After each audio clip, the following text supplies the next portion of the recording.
Yo, what is good, everybody? It's your boy TB and I'm back with another video. Now this video is a little bit different and I might make this into a series if I can for those fringe players who might be able to have a case for being a little bit higher on the all-time ladder, but in this case we got Steph in this one. Now, when we have all-time debates, we often are speaking on emotion and immediate thought at the moment. But when you break down this conversation, it is a lot more nuanced than most of us realize. As basketball fans, most of our lists are pretty consistent and remain pretty balanced, unless you're an ESPN analyst making the list. What often goes untouched is the criteria by which we judge these players and why we rank the list the way we do. Now, I remember taking a logic course a few years ago in college, and one thing that stuck with me with regards to a coherent argument is that before we debate or have any discourse with opposing viewpoints, we have to define the issues that we're talking about, because without a baseline, there would be no real debate with substantial opinions and facts to support those opinions. As I make the case for Stephen Curry being the best point guard of all time, I think it's important for you to know my criteria for my determination. When determining an all-time list and who is there are a couple of factors I consider, and these factors do include talent/skill. Number 2 is personal and team success, and these two things will essentially be on the same ladder. Number 3 is impact, whether it was on the game or how it's played at your position or impact to the game as a whole. And number 4, who would I pick if I'm starting a team? And these players have the same career accolades reached. For clarity, I would look at Steph and Magic, and at the end all be all, who I'm taking in a draft assuming their careers shape out the same way. When considering these 3 factors, Steph not only checks every box, but ascends in every level that I don't think any other point guard comes close besides Magic Johnson. And with Magic, I think the impact he had on the game is fading to a degree. I don't think these new age big guards really look like Magic in terms of their game, because though they have the playmaking ability, they are vastly better scorers than Magic really was. Magic could score, don't get me wrong, but these guys are more natural scorers. I think they more or less look like Bron and model their game after him more than anything. So I'd argue that impact is fading, if not already gone. I'm going to make the case for Stephen Curry by breaking down these 3 characteristics and show how he has not only surpassed anyone else at his position, but potentially made it virtually impossible to crack the top 2 in terms of all-time point guards. Magic set the bar high and Steph pushed it even further. Before we get into this one, I'm looking to reach 1,000 subs by the end of the year, and I wouldn't appreciate anything more than for you to sub and commenting who your favorite team is and whether you think Steph has already passed Magic or not. First 3 commenters, I will make a video on you and your team or any topic that you want, but until then, let's get into this video. We already know what Steph brings talent-wise, but because he is the most polarizing player I can remember in recent years, I'm going to have the joy of breaking down not only how good he truly is, but also provide a true insight into how the league views his skill and ability. The one and only player that is argued to be above Steph is Magic Johnson. So let's compare raw numbers minus the accolades. Magic managed to average 19.5 points per game, 7.2 rebounds per game, and 11 assists during his career. Steph, 24.3 points per game, 4.6 rebounds, and 6.5 assists per game. We know Magic was more of a traditional point guard, so his assist numbers being higher while Steph's point per game being higher makes sense and would be based on preference with regard to what you look for in a point guard. The common argument made against Steph is that he only had an amazing 7 to 9 year run, while Magic got started early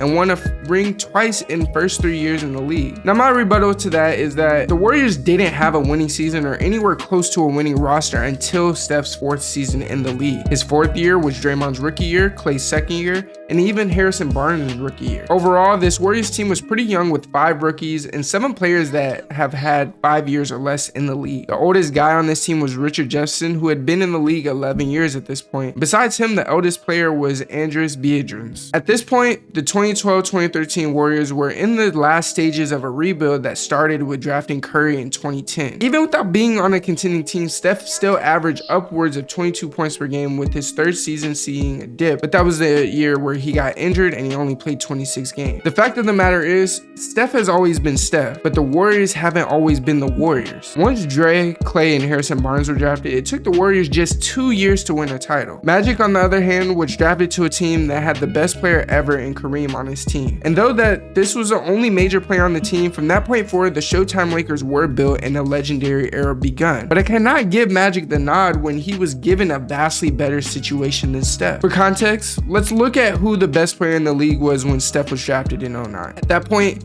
it was Kobe Bean Bryant. Now imagine Steph gets drafted to that Lakers team with the most skilled player ever, and before going back to back. Steph would probably have almost 7 rings at this point, knowing that he would take the load off of Kobe for scoring. Kobe probably wouldn't get injured, and Kobe would have seen his prime to the end. Once we get past the years of building, Steph arguably has the greatest 8-year stretch, and if it weren't for a freak injury in 2019, that stretch would still be current, making it 9 years of greatness. 9 years ago, I was in 8th grade admiring Derrick Rose as one of the best point guards coming up in the league, leading the Bulls to the best record in the East with the 62-20 record. Now I know what ifs make for a horrible basketball conversation, and we could throw out what ifs all day, but we consider the particulars in Magic's beginning and Steph's inception into the league. After his first couple years, Steph absolutely launched into stardom, most notably being the second MVP season where he won it unanimously and absolutely demolished every 3-point record in the book. I don't really have to make my case for his on-court play because we already know he's the greatest shooter ever. We know he's one of the best off-ball players ever. And we also know he has been at the head of his dynasty since 2015. And to make it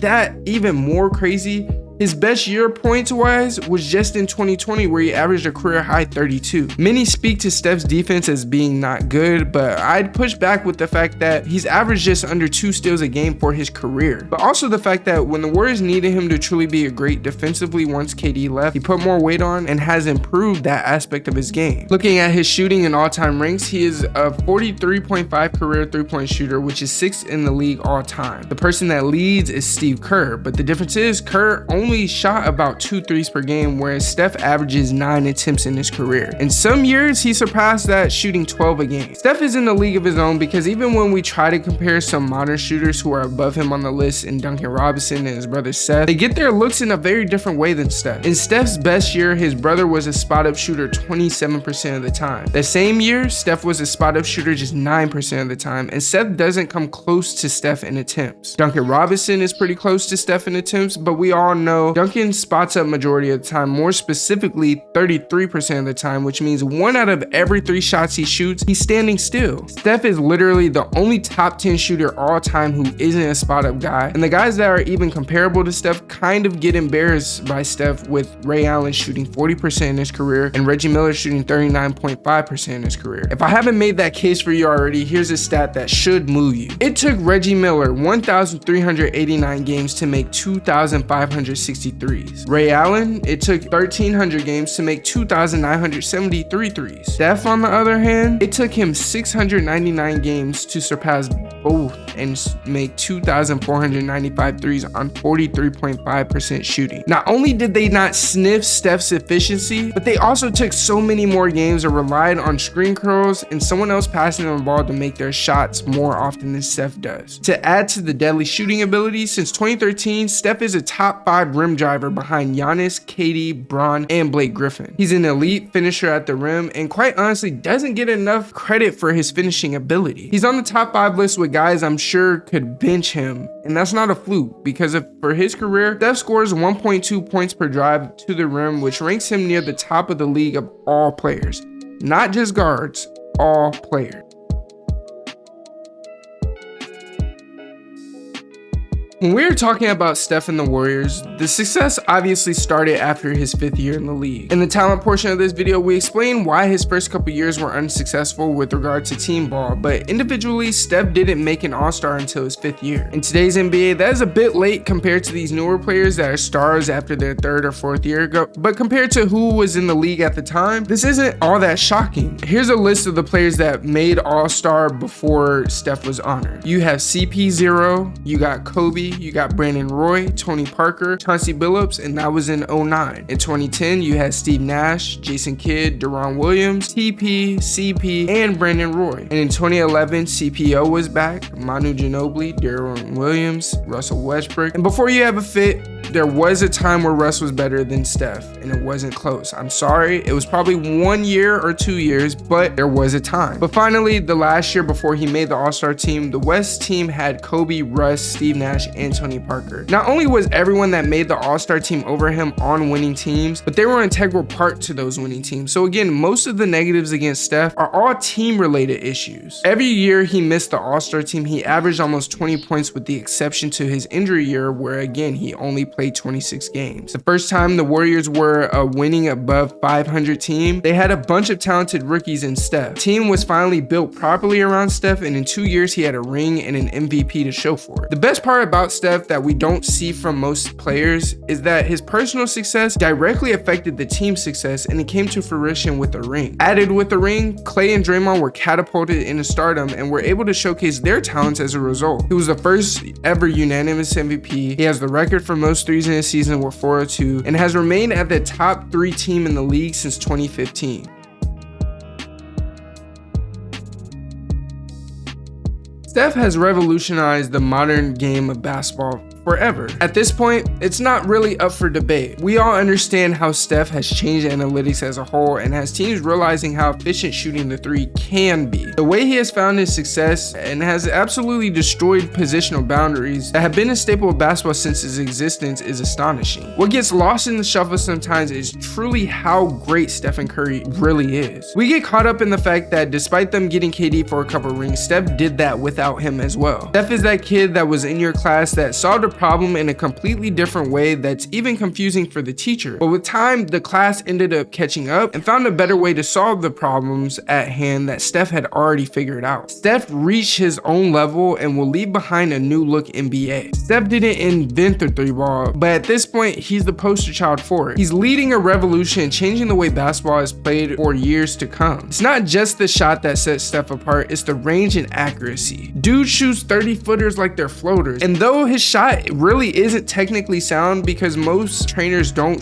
teach you to shoot on the way up, Steph shoots on the way up, which gives him more power to shoot further. He's allowing a different path in basketball to be followed by athletes across the world. Steph has undeniably changed the game from now and forever. It's subjective whether you believe it was for the better or for the worse, but what you cannot refute is the fact that he's changed the landscape of basketball to the point where if you can't shoot at all, you're essentially useless in today's NBA. Now, if that's not impact, I don't know what is. There's guys in the league, and there's even stories of guys that say the mid-range was their favorite thing, driving to the cup was their favorite thing, but they're not much of anything in the league. And if you're not shooting the mid-range with elite, and I mean elite Devin Booker, DeMar DeRozan type of efficiency, you're essentially useless. It's as simple as that. And if that's not impact, I don't know what is. But that's all I got for you guys in this one. It's your boy TB with the greatest hoop stories and debates on the tube. And until next time, I'm out.